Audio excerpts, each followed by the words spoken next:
matins de France Culture, Guillaume Erner. En Californie, début décembre, des chercheurs ont avancé d'un pas supplémentaire vers la maîtrise de la fusion nucléaire. Une source potentiellement inépuisable d'énergie, l'ARN messager pourrait quant à lui nous aider à mieux lutter contre le cancer ou des maladies héréditaires. De nouvelles promesses de la science dont nous allons voir ce matin si elles ne sont que belles. Et l'on débute avec vous, Étienne Klein. Bonjour, vous êtes physicien, directeur de recherche au CEA, professeur à l'école centrale Supélec de Paris et producteur à France Culture. Vous allez évoquer avec nous cette fusion nucléaire. Peut-être tout d'abord une question de vocabulaire. Fusion, fission, rappelez-nous ce que signifient ces deux termes. Alors je rappellerai que tout atome est fait d'un noyau autour duquel tournent des électrons. Et dans le noyau, il y a des protons et des neutrons. Les protons ont une charge électrique, les neutrons ont une charge électrique nulle. Si on prend un très gros noyau, comme l'uranium-235, il a la propriété, lorsqu'il est percuté par un neutron, de fissionner. Fissionner, ça veut dire qu'il se coupe en deux comme une poire. Et en fait, il perd de la masse dans cette opération. C'est-à-dire que les noyaux qui sont produits par cette fission ont une masse totale qui est inférieure à la masse du noyau initial.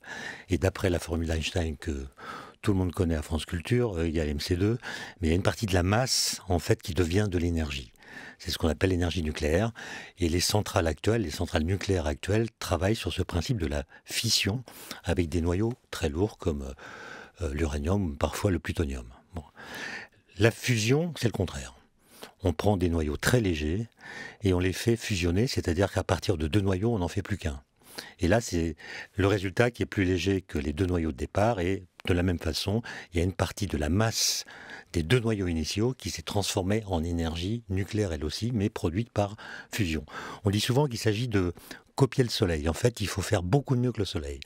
Dans le Soleil, le combustible, c'est de l'hydrogène simple, c'est-à-dire des protons. Il y a un proton, tout ça, il n'y a pas de neutrons avec lui. Et ces protons sont incapables de fusionner. Pourquoi ? Parce qu'ils ont une charge électrique positive et la répulsion électrique empêche la fusion. Un noyau formé de deux protons ne peut pas exister.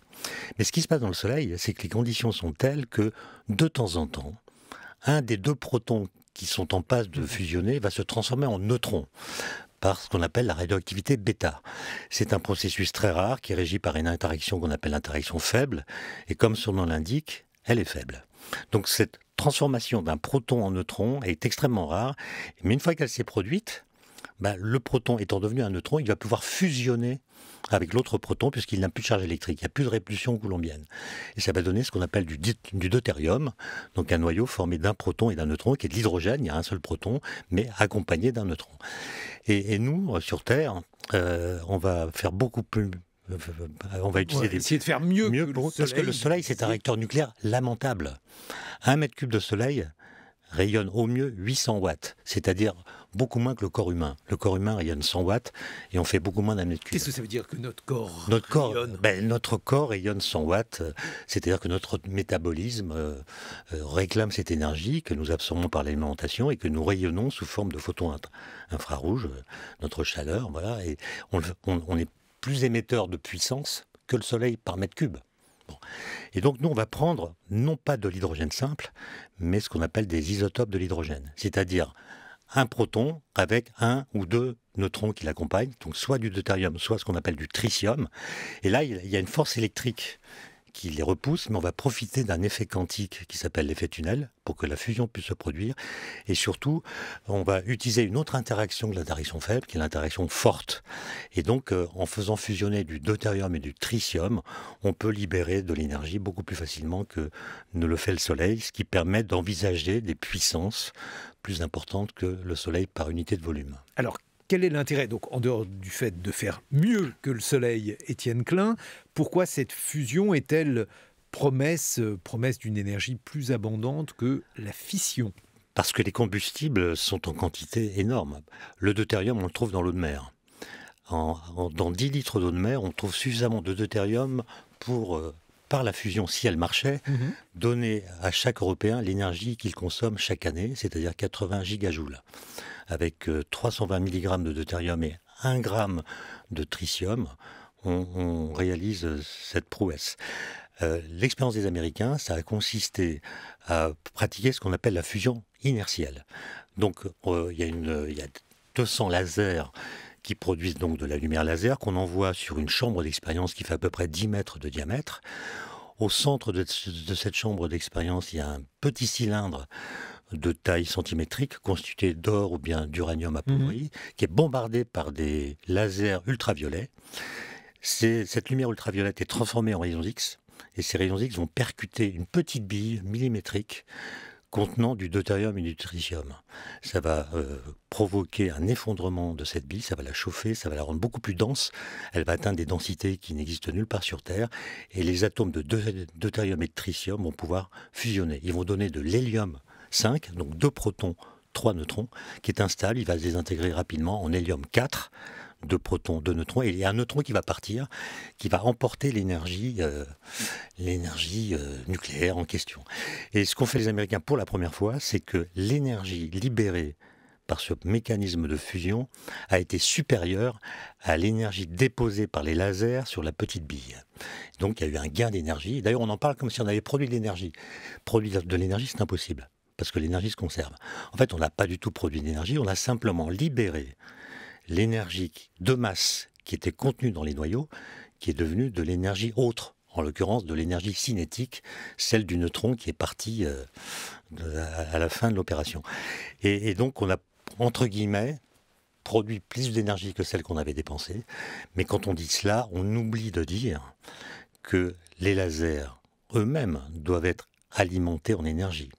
Il faut en gros 400 mégajoules pour les alimenter, et ils ont envoyé sur la cible 2 mégajoules.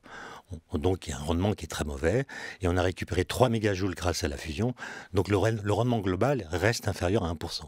Mais c'est la première fois qu'on montre que ça marche bien, qu'on comprend la physique, et qu'on peut donc produire de la fusion par des lasers en réalisant ce qu'on appelle une ignition, c'est-à-dire en dépassant le seuil d'ignition. Quel est le rôle du laser dans cette expérience ? Mais c'est d'apporter l'énergie qu'il faut pour que la fusion puisse se produire. Puisque, comme je l'ai dit, les noyaux ont une charge positive, ils ne vont pas fusionner tout seuls. Ils sont repoussés par la force électrique, et donc il faut trouver un mécanisme pour les faire fusionner.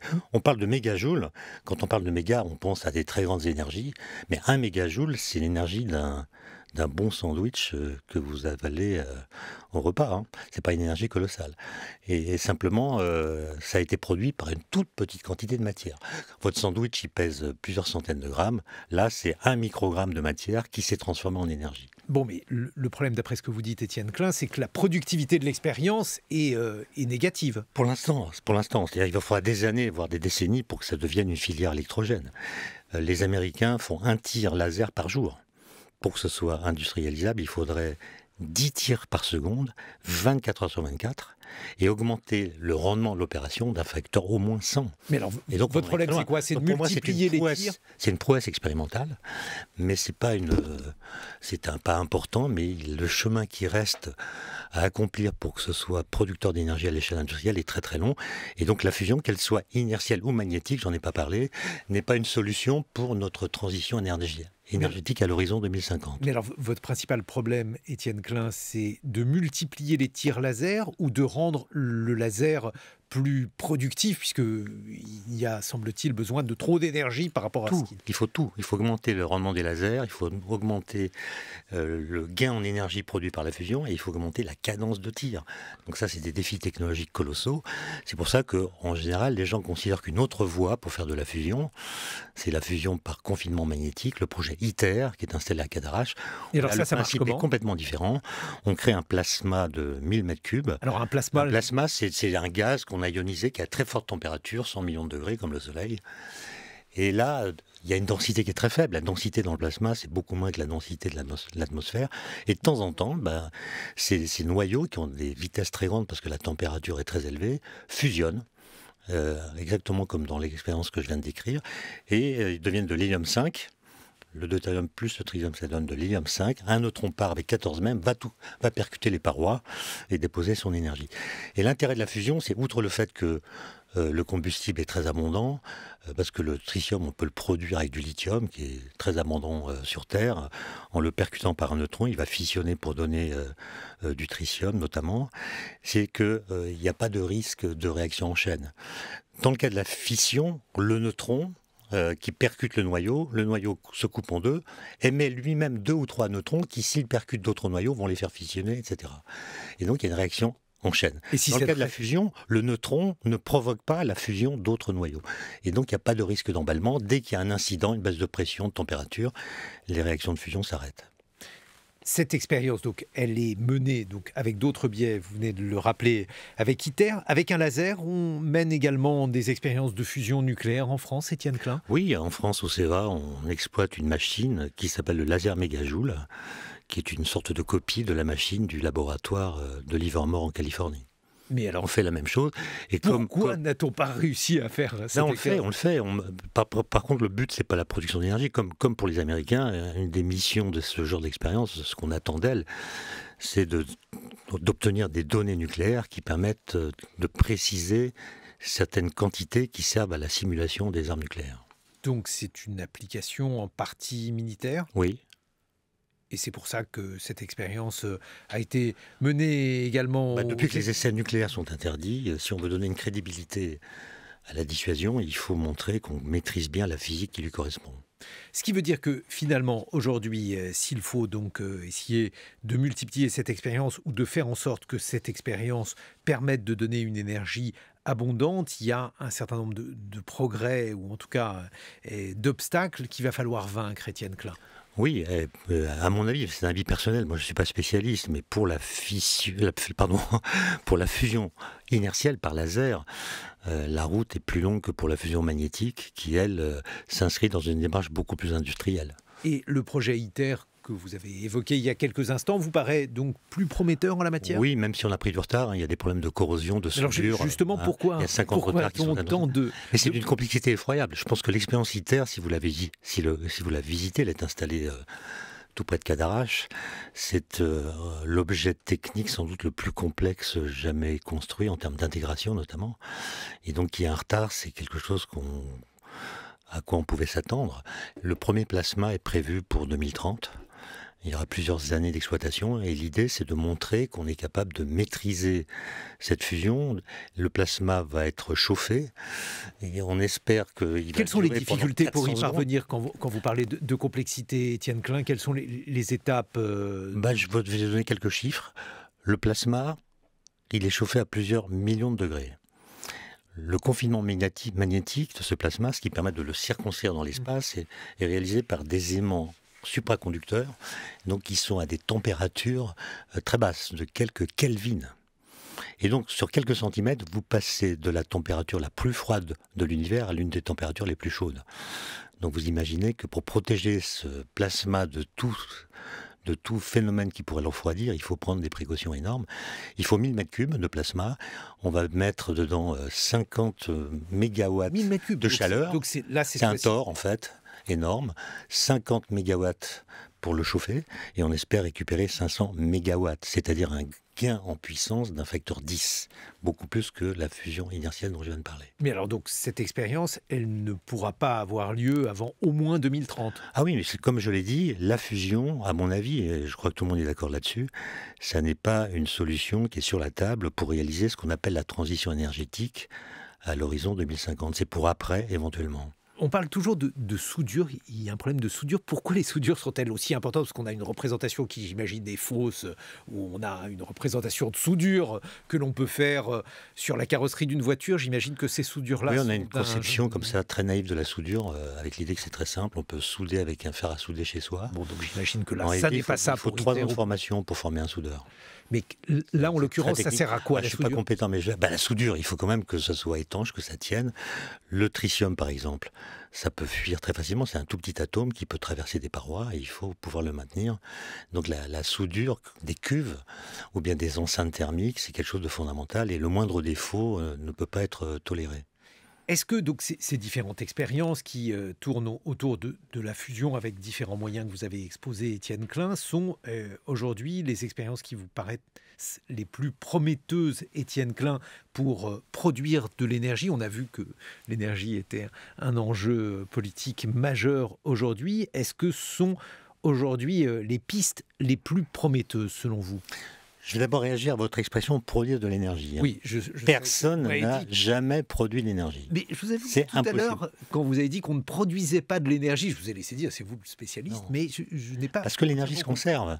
Pour avoir de l'énergie, il n'y a qu'une seule condition, c'est d'en avoir ou d'en recevoir. Mais on ne peut pas produire d'énergie à partir de rien. Et d'ailleurs, notre façon de parler de la fusion est fautive. On a dit on a produit plus d'énergie que celle qu'on a déposée dans le système. Mais non, on n'a pas produit d'énergie. On a libéré de l'énergie qui était déjà là. Bon, mais l'énergie de masse des noyaux est devenue une autre forme d'énergie. Mais elle était déjà là. En fait, on a libéré de l'énergie. Lorsque vous mettez par exemple une bûche dans un foyer, et la température augmente, qu'est-ce qui se passe ? En fait, l'énergie, à la fin, est toujours la même qu'au début. Et quand vous brûlez quelque chose, par exemple du pétrole dans votre voiture, vous mettez un litre de pétrole dans le réservoir, vous roulez, ça fait de l'énergie cinétique, puis vous allumez vos phares, ça fait de l'énergie lumineuse, puis votre voiture avance, elle chauffe le sol par frottement, elle chauffe l'air par frottement. À la fin, il n'y a plus de pétrole dans votre réservoir, mais il y a autant d'énergie dans le système. Simplement, elle s'est dispersée, elle a perdu en ordre. Vous avez, comme on dit, créé de l'entropie. Donc il est impossible de produire de l'énergie, il est impossible d'en consommer. La seule chose qu'on peut faire, c'est augmenter l'entropie. On peut transformer la forme de l'énergie, on peut la transférer d'un système vers un autre système. Ce sont les seules choses qu'on peut faire. Et donc il faut accepter cette contrainte, qui est un principe très fondamental de la physique, et voir comment on peut agir pour réaliser cette transition énergétique. Donc il y a la fusion à très long terme, il y a la fission actuellement opératoire, mais il y a d'autres formes de réacteurs qui sont à l'étude, des petits réacteurs, des plus gros réacteurs, des réacteurs qui utilisent l'uranium-238, qui est beaucoup plus abondant, mais qui n'est pas fissile avec des neutrons lents. Donc l'idée, c'est de prendre des neutrons rapides. Il y a beaucoup de projets comme ça qui sont à l'étude, sans compter que il y a ce qu'on appelle des énergies renouvelables, qui ne sont pas tout à fait renouvelables, parce que l'énergie se conserve. Mais bon, bref, voilà.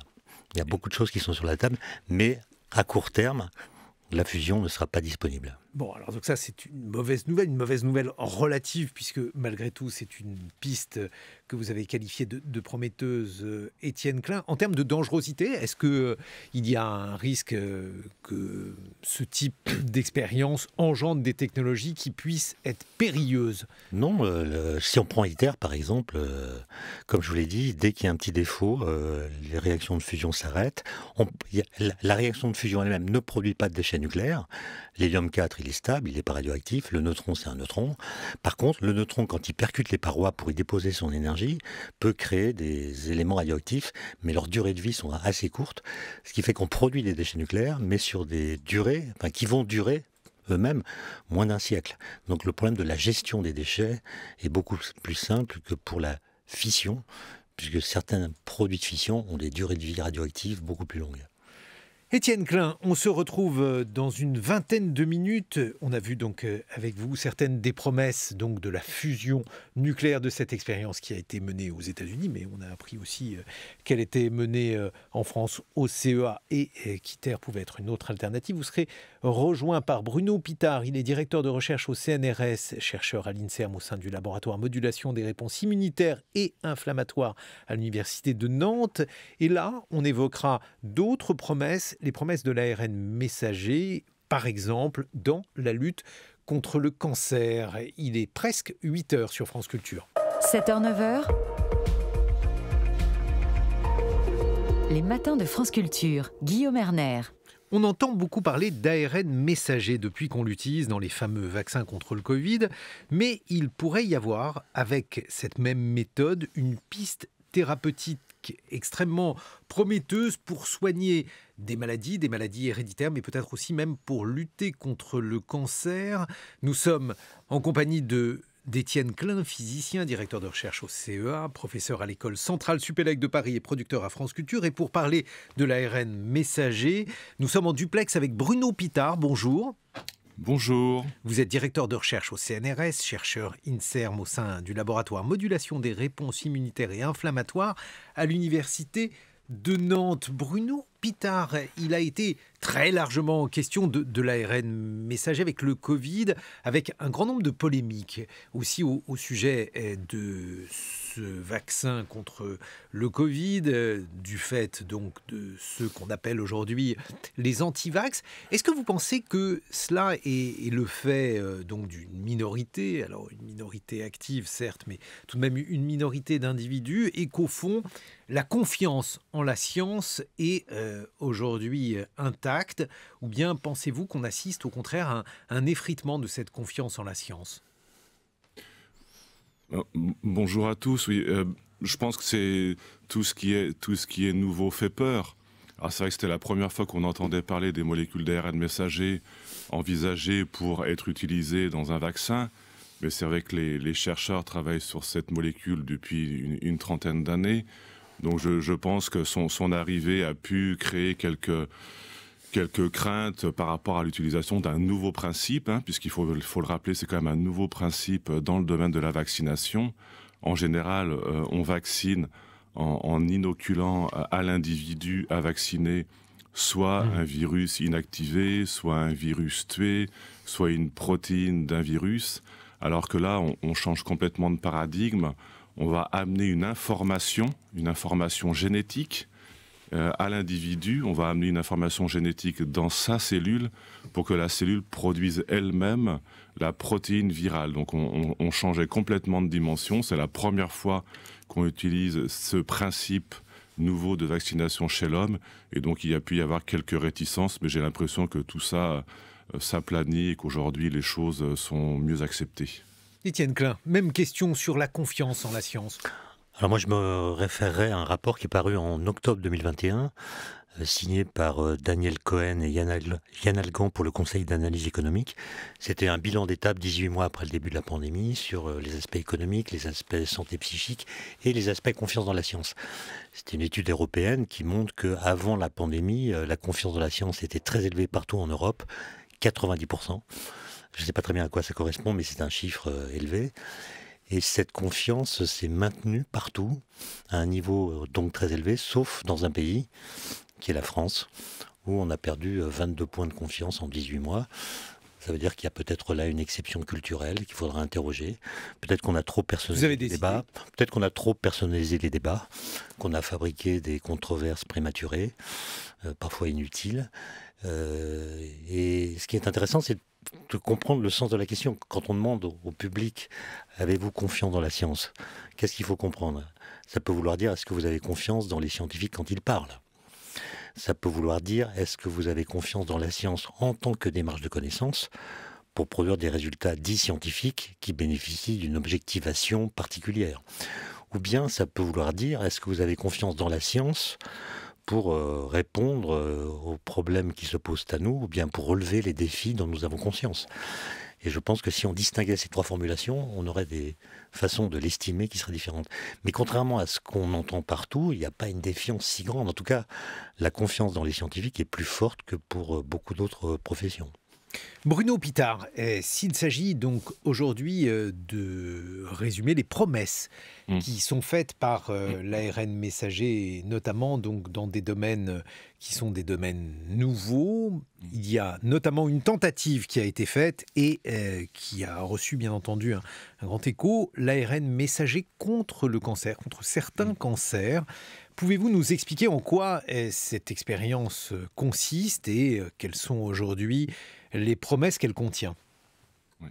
Donc si vous voulez, aujourd'hui, l'ARN messager, si on devait se représenter un peu l'ARN messager, disons que c'est comme un grand spaghetti.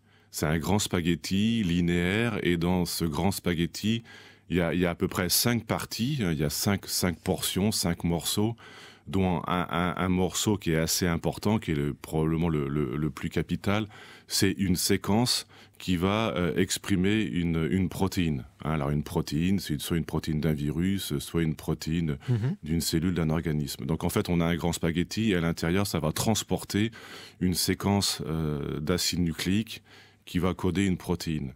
Alors ce grand spaghetti, en gros, en fait, on pourrait l'utiliser de 3 manières. Alors la première manière, c'est celle qu'on connaît aujourd'hui, c'est ce grand spaghetti, il va transporter une information génétique codant une protéine virale. Donc la protéine du SARS-CoV-2.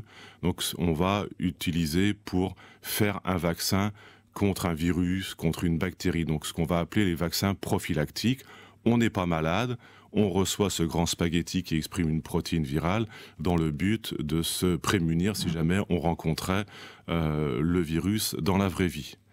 Deuxième utilisation possible, c'est de se dire, bah, tiens, ce grand spaghetti, on va lui faire transporter une information génétique qui va avoir un intérêt pour lutter contre le cancer.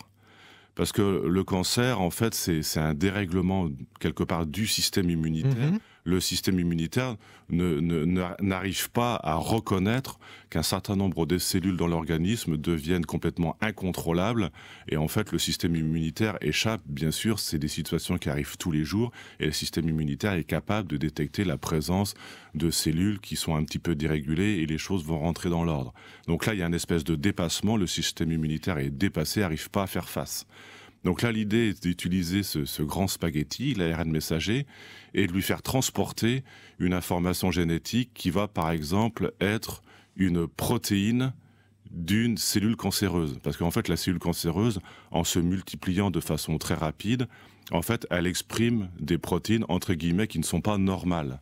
Donc en fait, dans ce grand spaghetti, on va lui faire transporter l'acide nucléique qui code cette protéine pas normale.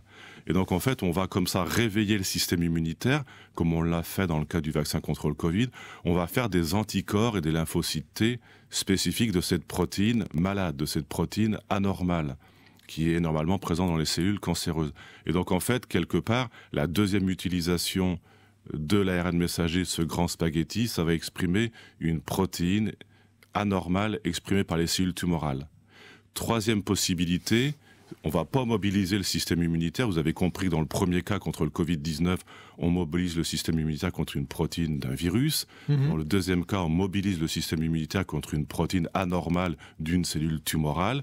Bien, la troisième possibilité, et là c'est probablement quelque chose de beaucoup plus futuriste, c'est de se dire on va utiliser le grand spaghetti pour exprimer une protéine dans une maladie génétique, dans une maladie rare, comme la mucoviscidose chez ces enfants qui ont un déficit d'une protéine au niveau des poumons, la dystrophine dans le cas de la myopathie de Duchenne, qui est mis à l'honneur tous les premiers week-ends de décembre dans le cadre du Téléthon, des maladies comme l'hémophilie, donc où il y a des facteurs de coagulation qui manquent. Et donc là, vous voyez, on ne va pas mobiliser le système immunitaire, mais on va essayer d'exprimer une protéine dont l'individu a besoin.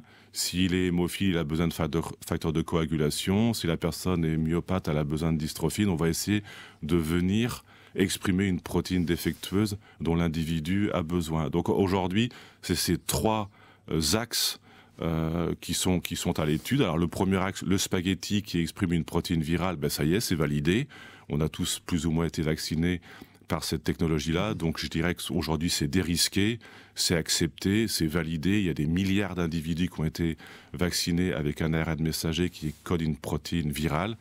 Le deuxième exemple, donc l'ARN qui code une protéine d'une tumeur, là c'est toujours à l'étude. Il y a eu des résultats retentissants la semaine dernière annoncés par la firme américaine Moderna qui a tenté cette approche. Ils sont en phase 2, c'est bien, c'est un bon début.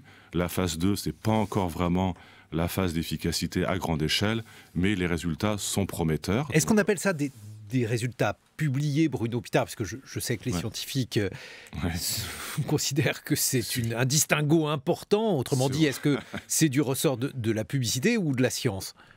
Alors c'est vrai que c'est un communiqué de presse de la compagnie, Moderna associé au géant pharmaceutique Merck. Donc c'est un communiqué de presse. Effectivement, il n'y a pas tous les détails. Maintenant, si vous voulez, quelque part, ce résultat n'est pas non plus complètement inattendu et ce résultat est anticipé par les chercheurs, puisqu'en fait, on sait qu'au laboratoire, chez des animaux, on arrive avec l'ARN messager exprimant une protéine tumorale d'une cellule tumorale, on arrive à faire régresser des modèles de tumeurs chez les animaux. Donc, quelque part, compte tenu de l'efficacité du vaccin contre le Covid, on se doutait bien que chez l'homme, en combinant ce qu'on voit chez les animaux en termes de régression tumorale et cette efficacité extraordinaire de ce vaccin chez l'homme contre le Covid, les deux réunis, c'est pas inattendu qu'effectivement ça fonctionne. Et justement, si il y a donc aujourd'hui un essai de phase 2, est-ce que l'on peut imaginer, est-ce qu'il est raisonnable de considérer par exemple qu'on a affaire à une piste thérapeutique, puisque le Covid et les vaccins contre le Covid nous ont habitués à des délais extrêmement courts. Est-ce que c'est cela maintenant qui va devenir la norme, Bruno Pitard ? C'est vrai que là, il y avait vraiment une situation d'urgence. Donc, c'est vrai que ce vaccin contre le Covid, il a été développé à peu près en 1 an. C'est vrai que c'est quand même pas les délais habituels des développements des phases cliniques chez l'homme. Là, on reprend des phases plus classiques. Vous voyez, là, ils ont fait une phase 2. Ils disent qu'ils vont réfléchir pour l'année prochaine, éventuellement, à commencer une phase 3. Une phase 3, ça mobilise des milliers de patients qui devront être enrôlés dans les essais cliniques. Donc là, on revient sur quelque chose de un peu plus normal en termes de délai. Mais néanmoins, les choses sont quand même accélérées parce que cette technologie ARN messager est extrêmement versatile. Si vous voulez, le petit transporteur, parce que l'ARN messager, ça doit rentrer dans les cellules, et l'ARN messager, le spaghetti, il rentre pas tout seul, donc il faut l'aider, il faut un transporteur, et le transporteur qui est utilisé, c'est le même que le transporteur du vaccin contre le Covid. Donc vous voyez, en termes industriels, il y a beaucoup de choses qui sont déjà produites à grande échelle, donc c'est en ça que ça va quand même plus vite que des stratégies classiques. Le vaccin contre le Covid, ça vaut peut-être la peine d'y revenir à cet égard, Bruno Pitard. Est-ce que aujourd'hui, avec le recul, avec le nombre de personnes qui ont été vaccinées par cette méthode, est-ce qu'on peut véritablement affirmer que cette méthode ne produit pas d'effets secondaires graves à grande échelle ? Je crois qu'on peut le dire, parce qu'il y a quand même des milliards d'individus qui ont été vaccinés. Je ne sais même pas si dans l'histoire de quelques vaccins, autant de personnes ont été vaccinées. C'est le nombre de patients est vraiment considérable. Il y a eu des très bonnes réactions immunitaires, des anticorps, des lymphocytes contre forcément la protéine que l'on voulait. Après, en termes d'effets secondaires, ça a été les effets secondaires qu'on connaît, c'est-à-dire un peu fiévreux, un peu d'état grippal, un peu de douleur au site d'injection, un peu de rougeur éventuellement, mais c'est toujours un peu les douleurs classiques d'un vaccin. Si on administre un vaccin qui est un vaccin vivant atténué, il y a encore plus de douleurs. Les vaccins avec les adjuvants, les hydroxydes d'aluminium, ça fait aussi des douleurs au niveau des sites d'injection. Donc je pense qu'en termes d'injection, c'était un peu dans le standard des vaccins classiques. Mais par exemple, on a parlé, Bruno Pitard, de myocardite chez certaines personnes. Est-ce qu'on comprend par exemple comment un vaccin peut... alors je ne sais pas quel est le terme exact, je vais vous laisser d'ailleurs le préciser, une augmentation du nombre de myocardites, donc c'est une maladie cardiaque liée à un virus. Vous comprenez pourquoi ? Là, c'est pas très compris, comme les syndromes prémenstruels chez la femme. Donc là, il y a une alerte, effectivement. Il y a des cas qui ont été reportés de myocardite chez les sujets jeunes. Donc c'est pas extrêmement bien compris encore aujourd'hui. C'est vrai que si vous voulez, l'ARN messager, c'est une molécule qui va créer un petit peu d'inflammation. Si vous voulez, on va essayer de mimer un virus. Quand on utilise cet ARN messager, eh bien en fait l'organisme va détecter la présence de cet élément, de ce spaghetti, de cet élément étranger. Donc il va y avoir de l'inflammation. Donc c'est vrai que cette inflammation en général, on veut qu'elle soit créée au niveau du site d'injection pour mobiliser le système immunitaire, mais on ne veut pas que cette inflammation aille ailleurs. Et quelque part, la myocardite, c'est aussi une inflammation du tissu cardiaque. Donc vous voyez, dans certains cas, on a une inflammation qui est un peu plus systémique. On la voudrait plus locale, elle se distribue un peu dans l'organisme et c'est ça qu'il faut probablement gérer. Et nous, c'est vrai qu'au laboratoire, on travaille beaucoup sur l'ARN messager et sur la vaccination et la thérapie au sein de notre laboratoire à Nantes. Et justement, on travaille sur des systèmes de vectorisation qui vont vraiment localiser l'ARN messager au niveau du site d'injection, du niveau du tissu musculaire, pour justement éviter d'avoir une inflammation qui se distribue dans l'ensemble de l'organisme. Étienne Klein, vous qui êtes physicien, est-ce que vous comprenez les différentes fake news qui ont été propagées donc, au sujet de ce vaccin contre le Covid? Alors, non pas donc les questions scientifiques, puisque en tant que physicien, bien entendu, ça n'est pas de cela dont vous pouvez J'ai quand parler, même compris ce qu'a dit Bruno Pitard, et je trouve que les explications sont remarquables, et j'ai appris des choses. Merci. Non, mais justement, j'avais une question à propos de la confiance dont on a parlé en France. Il y a une exception, la confiance dans les scientifiques a baissé pendant la période du Covid. C'était pas obligatoire puisque ça ne s'est pas produit ailleurs qu'en France. Et donc, je vois bien que le vaccin ARN messager nous a sortis de la crise d'une certaine façon. Alors que médiatiquement, pendant des mois et des mois, on a entendu des scientifiques promouvoir des médicaments inefficaces contre le Covid. On connaît ces médecins qui ont promu ces médicaments inefficaces, mais on ne connaît pas les chercheurs qui ont travaillé à la mise au point du vaccin ARN messager. Et donc je me demande si ça ne montre pas une corrélation entre la compétence, l'expertise et la discrétion. Et je me demande pourquoi les chercheurs les plus compétents ont été si discrets médiatiquement en laissant la place à d'autres qui parlaient en leur nom propre plutôt qu'en disant « nous savons que », ce qui est la marque de la science, c'est un travail collectif. Est-ce que vous avez, Bruno Pitard, des éclairages à me fournir? Bruno Pitard. Ouais. Personnellement, j'ai assez été mobilisé par les médias. J'ai fait quand même... il y a eu pas mal de choses. Je suis intervenu sur différents supports, télé, audio, presse papier, en France, à l'étranger, puisque effectivement, comme on a eu l'occasion de publier en 2019 un article qui était paru dans Nature Biomedical Engineering, une revue prestigieuse américaine, puisqu'on travaille sur l'ARN messager, la vaccination depuis 2011. Donc vous voyez, quand ça fait plus de 10 ans qu'on travaille sur l'ARN messager et la vaccination, donc c'était quelque chose que l'on connaissait bien. Et c'est vrai que cet article scientifique avait été vulgarisé par une revue qui s'appelle Médecine et Sciences. Et puis après, ça avait été revulgarisé par un média qui s'appelle The Conversation. Et c'est vrai que dès que les premiers éléments d'ARN messager sont arrivés, les journalistes ont trouvé assez rapidement l'article que j'avais publié. Et donc, il y a eu beaucoup d'informations, j'ai trouvé, au niveau de nos concitoyens. Mais effectivement, au niveau grand public, médias, télé, oui, là, par contre, on n'a pas été très présent. Et c'est vrai que l'espace a été pris par d'autres chercheurs dont vous parlez, Monsieur Klein. Mais pas donné de nom. Non, c'est pour ça que on n'a pas du tout compris de qui vous parliez, Étienne Klein. Non. Mais justement, Bruno Pitard, le fait qu'il y ait eu cette controverse, alors cette controverse, elle repose aussi sur un certain nombre de faits relatifs à ce vaccin, par exemple, le fait que l'on ne comprend pas, ou que tout le monde ne comprend pas qu'il y ait une vaccination, que cette vaccination protège des formes graves, mais qu'elle ne protège pas du fait de tomber malade, voire de transmettre le virus. Est-ce que ça, c'est une spécificité de la maladie, de ce vaccin? Bref, comment l'expliquer? Ouais, c'est une très bonne question. En fait, si vous voulez, en fait, on aurait toujours en général intérêt à créer l'immunité proche de l'entrée du virus.